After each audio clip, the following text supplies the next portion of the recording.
Good morning 10th class. आज हम करेंगे क्लास 10th के मैथमेटिक्स का चैप्टर 12 है एरियाज रिलेटेड टू सर्कल की एक्सरसाइज 12.3 का क्वेश्चन नंबर 5। देखो क्वेश्चन नंबर 5 में हमें क्या दिया गया है, हमें एक वर्ग दिया गया है, ठीक है। उसकी भुजा कितनी दी गई है, 4 सेंटीमीटर। इसके कोने में से, वर्ग के चारों कोनों में से हमने एक एक सेंटीमीटर का एक वृत्त का चौथा हिस्सा काट लिया है, ठीक है। 1 सेंटीमीटर यहां से नापा, 1 सेंटीमीटर यहां से नापा, ठीक है। और ये आर्क लगाई, जैसे ये सर्कल अगर कंप्लीट करें तो ऐसे होगा ना। तो इतना इस वर्ग में से क्षेत्रफल चारों कोनों में से निकाल दिया गया है, ठीक है। और बीच में से भी एक टुकड़ा काटा गया है, कितना, 2 सेंटीमीटर वृत्त का, व्यास का, 2 सेंटीमीटर व्यास वाले एक वृत्त का, ठीक है। देखो अब इसको ध्यान से पढ़ो स्टेटमेंट को कि 4 सेंटीमीटर भुजा वाला एक वर्ग है जिसके प्रत्येक कोने से 1 सेंटीमीटर त्रिज्या वाले एक वृत्त का चतुर्थांश काटा गया है। चारों कोनों से चतुर्थांश निकाल दिया गया है और बीच में से 2 सेंटीमीटर व्यास का एक वृत्त भी काटा गया है, यानी इसका व्यास है 2 सेंटीमीटर।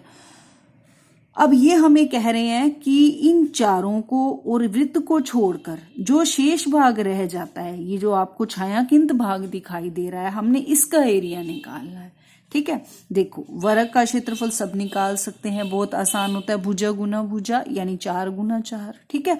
अब अगर मैं वर्ग के क्षेत्रफल में से इन चारों चतुर्थांशों का क्षेत्रफल और इस वृत्त का क्षेत्रफल माइनस कर दूं तो हमारे पास क्या रह जाएगा, शेडेड पोर्शन का, यानी छायांकित भाग का, ठीक है। अब इन चारों का कैसे निकालें, अगर एक का मैं निकाल दूं तो बाकी तीनों का भी वही होगा, यानी एक का निकाल के मैं उसको 4 से मल्टीप्लाई कर दूं तो 4 चतुर्थांशों का क्षेत्रफल आ जाएगा, ठीक है। अब ये देखो, अब ये चतुर्थांश कैसे हैं, ये चतुर्थांश है वृत्त का चतुर्थांश। ये देखो, ये ऐसे वृत्त हमारा कंप्लीट होगा चारों तरफ, है ना। तो अब ये क्या बन गया, ये वृत्त का केंद्र हो गया, ये उस वृत्त की त्रिज्या है 1 सेंटीमीटर और 1 सेंटीमीटर, और ये वृत्त की क्या है, देखो ये चाप है ना। तो 2 त्रिज्या और चाप के बीच का क्षेत्रफल क्या होता है, त्रिज्या खंड। यानी मुझे क्या निकालना है, त्रिज्या खंड का क्षेत्रफल। कितने त्रिज्या खंड का, 4 त्रिज्या खंड का, ठीक है। तो पहले हम क्या निकालेंगे, चारों त्रिज्या खंडों का क्षेत्रफल, ठीक है। तो पहले 1 का निकाल लो, उसके बाद हम किसका निकाल देंगे, 4 का। त्रिज्या खंड का क्षेत्रफल क्या होता है, पाई r स्क्वायर थीटा बाई 360। पाई हमें 22/7 लेना है क्योंकि कुछ नहीं दिया गया, r 1 है। अब थीटा कितना होगा, क्योंकि ये वर्ग का है, वर्ग के चारों जो कोने होते हैं वहां कितने डिग्री का एंगल होता है, 90 डिग्री का। तो यहाँ कितने डिग्री का एंगल होगा, 90 का। तो 90/360, ठीक है। 0 से 0 कट गया, 9 4 ये आ गया, 2 से फिर काट तो 11, है ना। तो 11/14, है ना। तो 4 त्रिज्या खंडों का क्या हो जाएगा, 4 त्रिज्या खंडों का क्षेत्रफल 4 गुना 11/14, 2 दूनी 4, यानी आ गया 22/7 सेंटीमीटर स्क्वायर। ये किसका आ गया, ये चारों त्रिज्या खंडों का क्षेत्रफल आ गया। अब किसका निकालूं, वृत्त का क्षेत्रफल, ठीक है। तो अब वृत्त का क्षेत्रफल, वृत्त का हमें पता ही है क्षेत्रफल होता है पाई r स्क्वायर। पाई होती है 22/7 और r व्यास 2 है, r कितना हो जाएगा, 2/2 1, ठीक है। तो 1 गुना 1 क्या आएगा, ये भी 22/7 सेंटीमीटर स्क्वायर, ठीक है।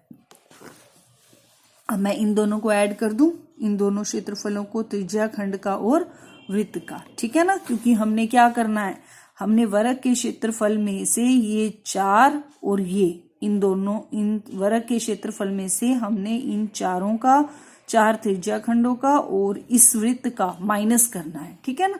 तो अब मैं इन दोनों को प्लस कर देती हूं। क्या लिखोगे, या फिर आप ऐसे करो, इकट्ठा कर देते हैं माइनस, पहले हम वर्ग का क्षेत्रफल निकाल लेते हैं। ठीक है, वर्ग का क्षेत्रफल, वर्ग का क्षेत्रफल पता ही है, भुजा गुना भुजा या फिर ए स्क्वायर, ए का मतलब भुजा, तो 4 गुना 4 क्या आ जाएगा, ये 16 सेंटीमीटर स्क्वायर।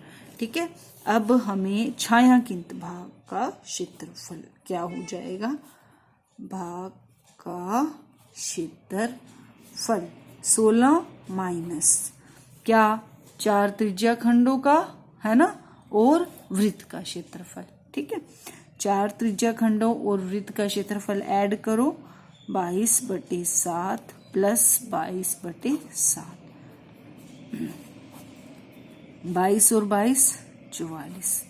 ठीक है, 44/7। अब 16 में से 44/7 माइनस करें, 16 माइनस 44/7, पहले 44 को 7 से डिवाइड करो, 7 6 42, 2 और 0 लेंगे तो पॉइंट में हो जाएगा ये, 7 2 14, 6 0, 7 8 56। ठीक है, यानी मैं 16 में से माइनस कर दूँ 6.28।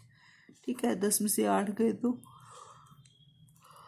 6 गए 9, यानी ये अपना आ गया 9.72 सेंटीमीटर स्क्वायर। ठीक है, यही है हमारा क्षेत्रफल जो हमने निकालना है, यानी छायांकित भाग का क्षेत्रफल।